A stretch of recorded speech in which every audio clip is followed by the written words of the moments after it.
ఆగు. చెప్పా పెట్టకుండా ఎక్కడికెళ్ళావు? నీకు చెప్పేలా? సరే, బొట్టు పెట్టి తమని పర్మిషన్ తీసుకుని వెళ్తానులే. ఎక్స్ట్రా చేయకు. ఎవరికి సమాధానం చెప్పాల్సిన అవసరం నాకు లేదు. ఏంటి ఆ తలతిక సమాధానం? అది అడుగుతుంటే చెప్పడానికి ఏమైంది? చూడు అత్తగాని అత్త, నా ముద్దుల గిత్త. నీ కోడలు నీకు సమాధానం చెప్తుందేమో, నేను కాదు. ఆయన నేనెక్కడికి వెళ్తే నీకేంటి? ఏంటి గుమ్మం దగ్గర పంచాయతీ? చూడు బుస్సు నన్నేమంటోందో. గిత్త దున్నా అంటూ అడ్డమైన మాటలు అంటోంది. నిజమే కదే. హా? సర్లే, నాకు బాగా ఆకలేస్తుంది, పద ముందు భోజనం చేద్దాం. అక్క, ఎక్కడికి వెళ్ళిపోయావు? చాలాసేపటి నుంచి కనిపించలేదు. ఇదొకటి అక్క అక్క అంటూ చంపేస్తుంది. నా టెన్షన్లో నేనుంటే దీని గొడవ ఒకటి. అది నేను వాకింగ్కి వెళ్ళాను గాయత్రి. అవునా? అయినా ఈ టైంలో వాకింగ్ ఏంటి? సరే, నువ్వు భోజనం చేయలేదు కదా, నువ్వు భోజనం చేసి. నేను అనంత్ గారికి లంచ్ బాక్స్ తీసుకుని ఆఫీస్కి వెళ్తున్నాను. బామ్మ అత్తయ్య హాస్పిటల్కి వెళ్లారు. ఏమైంది? ఎవరికైనా ఏమైనా అయిందా? ఏం కాలేదక్క, బామ్మకి మోకాలు నొప్పులు కదా, హెల్త్ చెకప్ కోసం వెళ్లారంతే. వచ్చేస్తారులేక. ఓ, సత్య రూపం మారిపోయింది, డ్రెస్సు మారిపోయింది. ఒక ఆమెమో అక్క అంటుంది. అసలు సత్య ఇక్కడేం చేస్తుంది? అంటే ఏదో జరుగుతుంది. అమ్మా గాయత్రి, త్రిపురకి భోజనం మేం పెడతాంలే. నువ్వు వెళ్ళిరా అమ్మా. అసలే అనంతగాడు ఆకలికి ఆగలేడు. అలాగే, వస్తానక్క.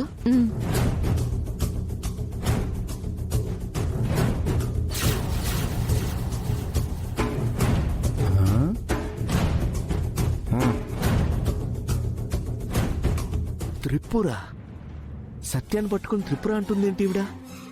అంటే ఇక్కడ ఏదో నాటకం జరుగుతుంది. ఓహో, ఇక్కడి నుంచేనా లక్షల లక్షలు తీసుకొచ్చి అక్కకు పెళ్లి చేసింది? దీని వెనక ఏదో కుట్రుంది. అసలు సత్య నిజస్వరూపం ఏంటో వీళ్ళకి తెలియజేస్తాను. ఆ రిక్షా సత్య ఫొటోస్ తీసుకొచ్చి వీళ్ళ కళ్ళు తెరిపిస్తాను. సత్య, ఈ రోజుతో నీ ఆట కట్టు.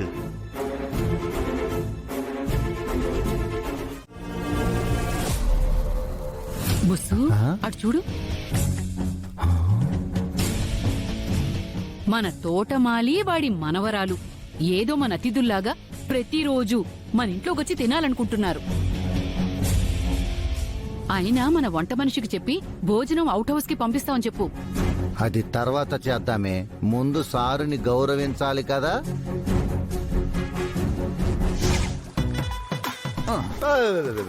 ఏంటండి? లోపల నా సిగరెట్ ప్యాకెట్ ఉంది, వెళ్ళి తీసుకొని రా. తప్పండి, సిగరెట్స్ అవి తాగకూడదు. అది మీ ఆరోగ్యానికి మంచిది కాదు. నా ఆరోగ్యం సంగతి నేను చూసుకుంటాలేరా. ముందెళ్ళి సిగరెట్ ప్యాకెట్ తీసుకురాపో. నేను తోటమాలని, తోట పని మాత్రమే చేస్తాను. అలాంటి పనులు నేను చేయను. మీకైతే అస్సలు చేయను. ఎంత పొగర్రా నీకు, దొరుకుతావురా, అప్పుడు చెప్తా నీ సంగతి. ఇప్పుడు చెప్తా. వాసుకి, వాడు మొన్న నిన్ను కూడా అవమానించాడు కదా. అవును బుస్సు. ఇదిగో కిట్టయ్య, ఇట్రా.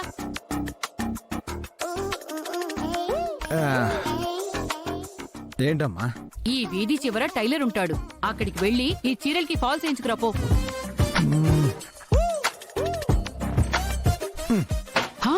నేను చేయను. నేను తోటమాలి, తోట పనే చేస్తాను. ఇవన్నీ నాకు చెప్పొద్దు. మీకైతే అస్సలు చేయను. హోర్ని, ఎంత పొగర్రా నీకు.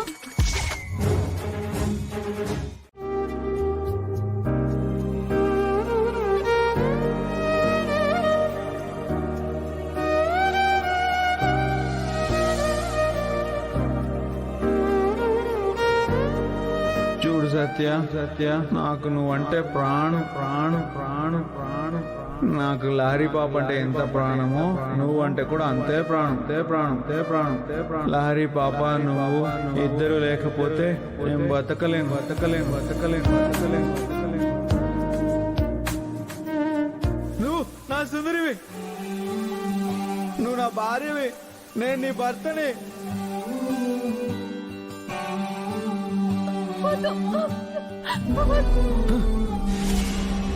ఓరోరి దేవుడో ఎన్నెన్ని సితారాలు సేతావు నీ రాతలో, నీ చేతి బొమ్మలా ఈ నేల మీద మేము ఆడాలి ఎన్ని ఆటలు. ఓరోరి దేవుడో ఎన్నెన్ని సితారాలు సేతా ఆ కృష్ణ మోకాడు మీద మెట్లెక్కుతూ గుళ్ళో నీ కోసం పూజ జరిపిస్తున్నాడమ్మా. నేల మీద మేము ఆడాలి ఎన్ని ఆటలు.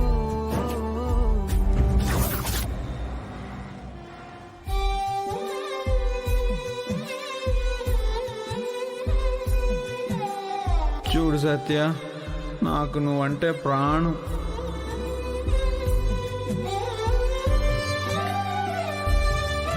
నాకు లహరి పాప అంటే ఎంత ప్రాణమో నువ్వంటే కూడా అంతే ప్రాణం.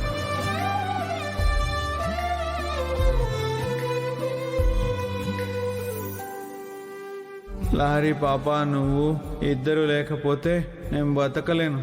ఈ కృష్ణకి ఎన్నిసార్లు చెప్పినా అర్థం కావట్లేదు. ఇక్కడుండి ఈ అవమానాలు పడ్డం అవసరమా? అసలు కృష్ణ నన్ను ప్రాణం అంటాడేంటి?